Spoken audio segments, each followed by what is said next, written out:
ತುಂಬಾನೇ ಆರೋಗ್ಯಕರವಾಗಿರುವಂತ ಗೋಧಿ ಹಿಟ್ಟಿನ ಒಬ್ಬಟ್ಟನ್ನ ಮಾಡಿ ತೋರಿಸ್ತಾ ಇದ್ದೀನಿ. ಕೆಲವರು ಹೋಳಿಗೆ ಕೂಡ ಅಂತೀವಿ, ಬೇಳೆ ಹೋಳಿಗೆ ಅಂತ ಕೂಡ ಕರಿತೀವಿ ಫ್ರೆಂಡ್ಸ್ ಇದಕ್ಕೆ. ಫ್ರೆಂಡ್ಸ್ ಇದು 2 ದಿನ ಇಟ್ಟರು ಕೂಡ ತುಂಬಾನೇ ಸಾಫ್ಟ್ ಆಗಿರುತ್ತೆ, ಇದು ಮಾತ್ರ ಗ್ಯಾರಂಟಿ. ಸೊ ನೀವು ಒಂದ್ಸತಿ ಏನಾದ್ರೂ ಈ ರೀತಿ ಗೋಧಿ ಹಿಟ್ಟಿನ ಒಬ್ಬಟ್ಟನ್ನ ಮಾಡಿದ್ರೆ ನೆಕ್ಸ್ಟ್ ಟೈಮ್ ನಿಂದ ನೀವು ಮೇದಾ ಹಿಟ್ಟನ್ನ ತರೋದೇ ಮರಿತೀರಾ, ಅಷ್ಟು ಚೆನ್ನಾಗಿದೆ ಒಬ್ಬಟ್ಟು ರೆಡಿ ಆಗುತ್ತೆ. ಫ್ರೆಂಡ್ಸ್ ಇದಕ್ಕೆ ನಾನು ಸ್ವಲ್ಪ ಕೂಡ ಮೇದಾ ಹಿಟ್ಟನ್ನ ಸೇರಿಸಿಲ್ಲ, ಕೇವಲ 30 ನಿಮಿಷದಲ್ಲಿ ಬೇಗನೆ ನಾವು ಯಾವ ರೀತಿ ಒಬ್ಬಟ್ಟನ್ನ ಮಾಡೋದಂತ ಹೇಳ್ಕೊಡ್ತಾ ಇದ್ದೀನಿ ಈ ವಿಡಿಯೋದಲ್ಲಿ. ಮೊದಲಿಗೆ ನಾನಿಲ್ಲಿ 2 ಕಪ್ ಆಗುವಷ್ಟು ಗೋಧಿ ಹಿಟ್ಟನ್ನ ತಗೋತಾ ಇದ್ದೀನಿ. ಫ್ರೆಂಡ್ಸ್ ಒಂದು ಕಪ್ ಅಥವಾ ಒಂದು ಪಾತ್ರೆಯನ್ನ ಸರಿಯಾಗಿ ಮೆಜರ್ಮೆಂಟ್ ಆಗಿ ತಗೊಳ್ಳಿ. ನಂತರ ನಾನಿಲ್ಲಿ ಅದೇ ಕಪ್ಲಿಂದ 1/4 ಕಪ್ ಆಗುವಷ್ಟು ಬಾಂಬೆ ರವವನ್ನ ತಗೋತಾ ಇದ್ದೀನಿ. ಇದು ಉಪ್ಪಿಟ್ಟು ರವೆ ಕೂಡ ಅಂತಾರೆ, ಸಣ್ಣ ರವೆ, ಅದನ್ನ ತಗೋತಾ ಇದ್ದೀನಿ. ನಂತರ ಇಲ್ಲಿ ಸ್ವಲ್ಪ ಅರಿಶಿನ ಮತ್ತೆ ಸ್ವಲ್ಪನೇ ಉಪ್ಪನ್ನ ಸೇರಿಸ್ತಾ ಇದ್ದೀನಿ. ಉಪ್ಪು ಕೂಡ ಸ್ವಲ್ಪನೇ ಸೇರಿಸ್ಕೊಳ್ಳಿ. ನಂತರ ಇಲ್ಲಿ ಅದೇ ಕಪ್ಲಿಂದ 1 ಕಪ್ ಆಗುವಷ್ಟು ನೀರನ್ನ ತಗೊಂಡು ಹಿಟ್ಟನ್ನ ಇಲ್ಲಿ ಚೆನ್ನಾಗಿ ಕಲಿಸ್ಕೊತಾ ಇದ್ದೀನಿ ಫ್ರೆಂಡ್ಸ್. ಯಾವಾಗಲೂ ನಾವು ಒಬ್ಬಟ್ಟು ಮಾಡುವಾಗ ಹಿಟ್ಟು ಎಷ್ಟು ಚೆನ್ನಾಗಿ ಕಲಿಸ್ಕೊತೀವಲ್ಲ ಅಷ್ಟು ಚೆನ್ನಾಗಿ ನಮ್ದು ಒಬ್ಬಟ್ಟು ಇಲ್ಲಿ ಸಾಫ್ಟ್ ಆಗಿ ಬರುತ್ತೆ, ಹಾಗೆ ತುಂಬಾನೇ ಚೆನ್ನಾಗಿ ಆಗುತ್ತೆ, ಸ್ವಲ್ಪನೂ ಹರಿಯೋದಿಲ್ಲ. ಈಗ ನಾನಿಲ್ಲಿ ಸ್ವಲ್ಪನೇ ಮಾಡಿ 1 ಕಪ್ ಆಗುವಷ್ಟು ನೀರನ್ನ ಇಲ್ಲಿ ಪೂರ್ತಿ ಖಾಲಿ ಆದ ನಂತರ ಮತ್ತೆ ಒಂದು 1/4 ಕಪ್ ಆಗುವಷ್ಟು ನೀರನ್ನ ಇಲ್ಲಿ ತಗೊಂಡು ಸೇರಿಸ್ತಾ ಇದ್ದೀನಿ. ಈ ಹಿಟ್ಟನ್ನ ಅದಕ್ಕೆ 1/4 ಕಪ್ ಆಗುವಷ್ಟು ನೀರಿಲ್ಲಿ ಬೇಕಾಗತ್ತೆ. ಫ್ರೆಂಡ್ಸ್ ತುಂಬಾ ಚೆನ್ನಾಗಿ ನಾವು ಹಿಟ್ಟನ್ನ ಪ್ರೆಸ್ ಮಾಡಿ ನಾದಬೇಕು. ನಂತರ ನಾನಿಲ್ಲಿ ಕೈ ತೋರಿಸ್ತಾ ಇದ್ದೀನಿ ನೋಡಿ, ಹಿಂಬಡ ಅಂತ ಕೂಡ ಹೇಳ್ತೀವಿ ಕೈದು, ಅದರಿಂದ ಚೆನ್ನಾಗಿ ನಾವು ಪ್ರೆಸ್ ಮಾಡಿ ಚೆನ್ನಾಗಿ ಹಿಟ್ಟನ್ನ ನಾವು 10 ನಿಮಿಷಗಳ ಕಾಲ ಇದನ್ನ ಕಲಿಸ್ಕೋಬೇಕಾಗತ್ತೆ. ನಂತರ ಇದಕ್ಕೆ 1 ಚಮಚದಷ್ಟು ಎಣ್ಣೆಯನ್ನ ಸೇರಿಸ್ಬಿಟ್ಟು ಮತ್ತೆ ಚೆನ್ನಾಗಿ ನಾವು ಇದನ್ನ ಕಲಿಸ್ಕೋಬೇಕು. ಎಷ್ಟು ಚೆನ್ನಾಗಿ ಹಿಟ್ಟನ್ನ ಕಲಿಸ್ಕೋತೀವಲ್ಲ ಅಷ್ಟು ಚೆನ್ನಾಗಿ ಇಲ್ಲಿ ನಮ್ದು ಹೋಳಿಗೆ ರೆಡಿ ಆಗತ್ತೆ. ಮೇದಾ ಹಿಟ್ಟಲ್ಲಿ ತುಂಬಾ ಜಿಗಿ ಇರುತ್ತೆ, ಗೋಧಿ ಹಿಟ್ಟಲ್ಲಿ ಸ್ವಲ್ಪ ಕಡಿಮೆ ಇರುತ್ತೆ ಜಿಗಿ, ಅದ್ರಗೋಸ್ಕರ ಒಬ್ಬಟ್ಟು ಕೆಲವ್ರದ್ದು ಗೋಧಿ ಹಿಟ್ಟಿಂದು ಸರಿಯಾಗಿ ಬರೋದಿಲ್ಲ. ನೀವು ಹಿಟ್ಟನ್ನ ಸರಿಯಾಗಿ ನಾದ್ಕೊಂಡ್ರೆ ಮೇದಾ ಹಿಟ್ಟಿನ ರೀತಿಯಲ್ಲಿ ಇದು ರೆಡಿ ಆಗತ್ತೆ. ಈಗ ನಾನು ಇದನ್ನ ಮುಚ್ಚಿಬಿಟ್ಟು ಸ್ವಲ್ಪ ಹೊತ್ತು ಸೈಡ್ಗೆ ಇಡ್ತಾ ಇದ್ದೀನಿ. ನಂತರ ನಾನಿಲ್ಲಿ ಒಂದು ಕುಕ್ಕರಲ್ಲಿ 1 ಕಪ್ ಆಗುವಷ್ಟು ಬೇಳೆಯನ್ನ ತಗೊಂಡಿದ್ದೀನಿ, ಕಡಲೆಬೇಳೆ. ಅದನ್ನ ಈಗ ನಾವು ಚೆನ್ನಾಗಿ 1-2 ರಿಂದ 3 ಸತಿ ವಾಶ್ ಮಾಡ್ಕೋಬೇಕು. ನಂತರ ಇದಕ್ಕೆ 3 ಕಪ್ ಆಗುವಷ್ಟು ನೀರನ್ನ ನಾನಿಲ್ಲಿ ಸೇರಿಸ್ತಾ ಇದ್ದೀನಿ. ನೀವು ಸಾಂಬಾರು ಮಾಡೋರಾದ್ರೆ ಒಂದು 4 ರಿಂದ 5 ಕಪ್ ಆಗುವಷ್ಟು ನೀರನ್ನ ಸೇರಿಸ್ಕೊಳ್ಳಿ. ಸ್ವಲ್ಪನೇ ಎಣ್ಣೆಯನ್ನು ಹಾಕಿಬಿಟ್ಟು ಒಂದು 3 ವಿಸಿಲ್ ಅನ್ನ ನಾವು ಕೂಗಿಸ್ಕೋಬೇಕು ಫ್ರೆಂಡ್ಸ್.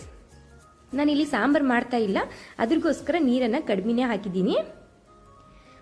3 ವಿಸಿಲ್ ಆದ ನಂತರ ನಿಮ್ಗೆ ಇಲ್ಲಿ ತೋರಿಸ್ತಾ ಇದ್ದೀನಿ ಫ್ರೆಂಡ್ಸ್, ಎಷ್ಟು ಚೆನ್ನಾಗಿ ಇಲ್ಲಿ ಬೇಳೆ ಕೂಡ ಕುಕ್ ಆಗಿದೆ. ಅದರಲ್ಲಿರುವಂತ ನೀರನ್ನ ಈಗ ಸಪರೇಟ್ ಆಗಿ ಮಾಡ್ತಾ ಇದ್ದೀನಿ.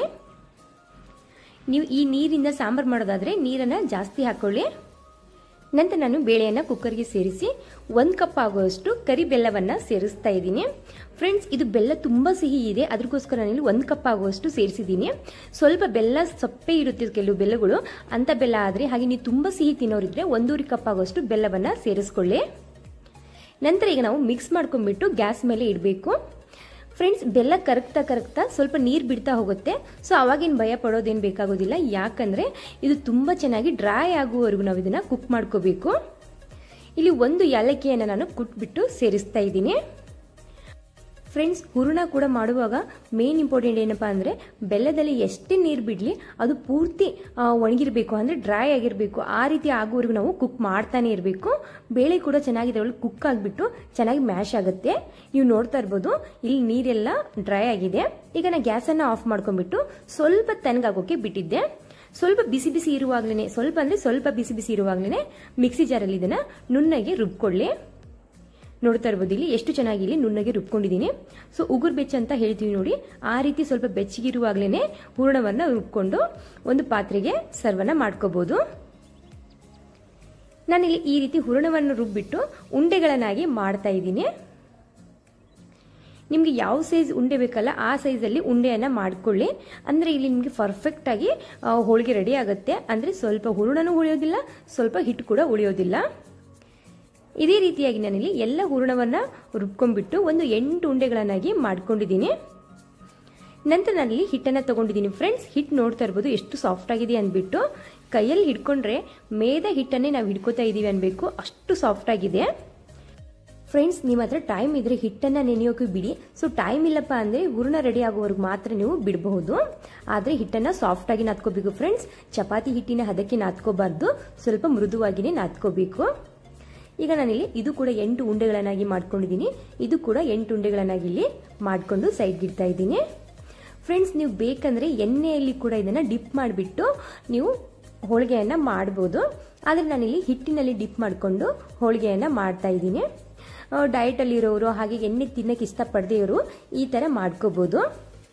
ನಂತರ ನಾನಿಲ್ಲಿ ಹೂರಣವನ್ನು ತುಂಬಿಟ್ಟು ಈ ರೀತಿಯಾಗಿ ಇದ್ರ ಮೇಲ್ಗಡೆ ಪರೋಟ ಎಲ್ಲ ಮಾಡ್ತೀವಲ್ಲ ಅದೇ ರೀತಿ ನಾನು ಮಾಡ್ತಾ ಇದ್ದೀನಿ. ಫ್ರೆಂಡ್ಸ್, ತುಂಬ ಬೇಗನೆ ಆಗುತ್ತೆ. ಹಿಟ್ಟಿನಿಂದ ಮಾಡೋದ್ರಿಂದ ಸ್ವಲ್ಪನ ಅಂಟೋದಿಲ್ಲ. ನೀವು ಬೇಕಂದರೆ ಎಣ್ಣೆಯಲ್ಲಿ ಡಿಪ್ ಮಾಡಿ ಕೂಡ ಮಾಡ್ಕೋಬೋದು. ಆದರೆ ಪಾಕೆಟ್ ಹಾಳಿ ಮೇಲೆ ಮಾಡ್ಕೊಳ್ಳಿ, ತುಂಬ ಬೇಗ ಆಗುತ್ತೆ. ನಾನು ನಿಮಗೆ ಹೇಳಿಕೊಟ್ಟಿರೋ ರೀತಿಯಲ್ಲಿ ನೀವು ಒಬ್ಬಟ್ಟನ್ನು ಲಟ್ಟಿಸಿ ಫ್ರೆಂಡ್ಸ್. ಎಲ್ಲ ಕಡೆಗೂ ಹೂರಣ ಚೆನ್ನಾಗಿ ಇಲ್ಲಿ ಹೋಗುತ್ತೆ. ನೋಡ್ತಾ ಇರ್ಬೋದು ಹೂರಣ ಎಷ್ಟು ಚೆನ್ನಾಗಿ ಇಲ್ಲಿ ಎಲ್ಲ ಕಡೆಗೆ ಸ್ಪ್ರೆಡ್ ಆಗಿದೆ ಅಂದ್ಬಿಟ್ಟು.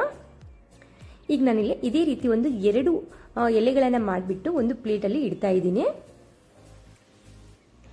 ಫ್ರೆಂಡ್ಸ್, ನಾನು ನಿಮ್ಗೆ ಇವತ್ತು ಸರಿಯಾಗಿ ಮೆಜರ್ಮೆಂಟಲ್ಲಿ ಈ ಒಬ್ಬಟ್ಟನ್ನು ಹೇಳ್ಕೊಟ್ಟಿದ್ದೀನಿ. ಈ ಬರ್ತಾ ಇರೋಂಥ ಪ್ರತಿಯೊಂದು ಹಬ್ಬಕ್ಕಾಯಿತು, ಅಮಾವಾಸ್ಯೆ, ಹುಣ್ಣಿಮೆಗೆ ಪ್ರತಿಯೊಂದು ಕಡೆಗೆ ನಾವು ಒಬ್ಬಟ್ಟನ್ನು ಮಾಡೋದಂದ್ರೆ ಕಷ್ಟ ಅನ್ಕೋತೀವಿ. ಕೇವಲ 30 ನಿಮಿಷದಲ್ಲಿ ನೀವು ಒಬ್ಬಟ್ಟನ್ನು ಮಾಡಿದಾಗ ನಿಮಗೆ ನಂಬೋಕ್ಕಾಗೋದಿಲ್ಲ ಫ್ರೆಂಡ್ಸ್, ಇಷ್ಟು ಬೇಗನೆ ಕೂಡ ಒಬ್ಬಟ್ಟನ್ನು ಮಾಡಬಹುದಾ ಅಂತ. ಅಷ್ಟು ಚೆನ್ನಾಗಿ ಒಬ್ಬಟ್ಟಿಲ್ಲಿ ರೆಡಿ ಆಗುತ್ತೆ. ಹಾಗೆ ಈ ವಿಡಿಯೋ ನಿಮಗೆ ಸ್ವಲ್ಪ ಏನಾದರೂ ಯೂಸ್ಫುಲ್ ಅನಿಸಿದ್ರೆ, ಇಷ್ಟ ಆದರೆ ಪ್ಲೀಸ್ ನಮ್ಮ ಚಾನಲ್ಗೆ ಸಪೋರ್ಟ್ ಮಾಡಿ ಫ್ರೆಂಡ್ಸ್. ಹಾಗೆ ನಮ್ಮ ಚಾನಲ್ನ ಸಬ್ಸ್ಕ್ರೈಬ್ ಮಾಡ್ಕೊಳ್ಳೋದನ್ನು ಮರಿಬೇಡಿ. ಈ ವಿಡಿಯೋ ನಿಮಗೆ ಇಷ್ಟ ಆದರೂ ಕೂಡ ಒಂದು ಕಮೆಂಟನ್ನು ಹಾಕಿ, ಇಷ್ಟ ಆಗಲಿಲ್ಲ ಅಂದರೂ ಕೂಡ ಪ್ಲೀಸ್ ಒಂದು ಕಮೆಂಟನ್ನು ಹಾಕಿ ಫ್ರೆಂಡ್ಸ್. ನಂತರ ನಾನು ಒಂದು ಪ್ಯಾನನ್ನು ಬಿಸಿ ಮಾಡೋಕ್ಕೆ ಇಟ್ಟಿದ್ದೀನಿ. ಸೊ ಅದಕ್ಕೆ ಸ್ವಲ್ಪನೇ ಎಣ್ಣೆಯನ್ನು ಸ್ಪ್ರೆಡ್ ಮಾಡಿಕೊಂಡು ಹೋಳಿಗೆಯನ್ನು ಇದ್ರ ಮೇಲೆ ಸೇರಿಸ್ತಾ ಇದ್ದೀನಿ. ಫ್ರೆಂಡ್ಸ್, ಗ್ಯಾಸನ್ನು ಮೀಡಿಯಂ ಫ್ಲೇಮಲ್ಲಿ ಇಡಬೇಕು. ಮೀಡಿಯಂ ಫ್ಲೇಮಲ್ಲಿ ಇಟ್ಬಿಟ್ಟು ಮೇಲ್ಗಡೆ ಸ್ವಲ್ಪ ಬಬಲ್ಸ್ ಬಂದ ನಂತರ ಟರ್ನ್ ಮಾಡ್ಕೊಳ್ಳಿ. ನೋಡ್ತಾ ಇರ್ಬೋದು ಎಷ್ಟು ಚೆನ್ನಾಗಿದು ಬಲೂನ್ ರೀತಿಯಲ್ಲಿ ಉಬ್ತಾ ಇದೆ ಅಂದ್ಬಿಟ್ಟು. ಈಗ ನಿಮಗೆ ತುಪ್ಪ ಅಥವಾ ಎಣ್ಣೆ ಏನಾದರೂ ಬೇಕಂದರೆ ಇದ್ರ ಮೇಲೆ ಸ್ಪ್ರೆಡ್ ಮಾಡ್ಕೊಳ್ಳಿ, ಬೇಡ ಅಂದರೆ ಹಾಗೆ ಕೂಡ ನೀವು ಬೇಯಿಸ್ಕೋಬೋದು. ಫ್ರೆಂಡ್ಸ್, ಈ ವಿಡಿಯೋ ನಿಮಗೆ ಸ್ವಲ್ಪನಾದರೂ ಯೂಸ್ಫುಲ್ ಅನಿಸಿದ್ರೆ ಪ್ಲೀಸ್ ನಮ್ಮ ಚಾನಲ್ಗೆ ಸಪೋರ್ಟ್ ಮಾಡಿ. ಹಾಗೆ ನೀವು ಸಬ್ಸ್ಕ್ರೈಬ್ ಮಾಡ್ಕೊಳ್ಳೋದನ್ನು ಮರಿಬೇಡಿ. ಡೈಲಿ ಒಂದು ವಿಡಿಯೋಸನ್ನು ನಾನು ಹಾಕ್ತಾ ಇರ್ತೀನಿ. ಪ್ಲೀಸ್ ಒಂದ್ಸತಿ ಆದರೂ ನಮ್ಮ ವಿಡಿಯೋಸನ್ನು ನೋಡಿ ಸಪೋರ್ಟ್ ಮಾಡಿ ಫ್ರೆಂಡ್ಸ್. ಇನ್ನು ಈಸಿ ರೆಸಿಪಿ ಮತ್ತು ಟೇಸ್ಟಿ ರೆಸಿಪಿಯನ್ನು ನಾನು ನಿಮ್ಮ ಜೊತೆ ಶೇರ್ ಮಾಡ್ತಾ ಇರ್ತೀನಿ. ಹಾಗೆ ಈ ವಿಡಿಯೋ ನೋಡಿದ್ದಕ್ಕೆ thank you so much friends.